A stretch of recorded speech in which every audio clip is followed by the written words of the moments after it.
কুমিল্লা থেকে ভোলাগামী পথে লক্ষ্মীপুরের মজু চৌধুরীর হাট ফেরিঘাট এলাকায় র্যাবের অভিযানে ৫৫ কেজি গাঁজা সহ ৩ মাদক কারবারিকে আটক করা হয়েছে।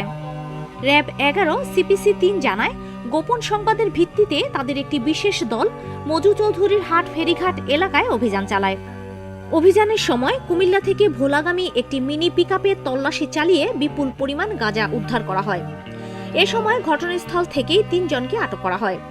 আটককৃতরা হলেন লক্ষ্মীপুর জেলার রামগতি উপজেলার বাসিন্দা আপন ও করিম এবং গাজীপুর জেলার জয়দেবপুর এলাকার বাসিন্দা মাসুম।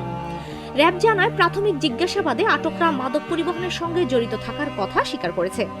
তারা জানান, উদ্ধারকৃত গাঁজা ভোলা জেলায় সরবরাহের উদ্দেশ্যে নিয়ে যাওয়া হচ্ছিল।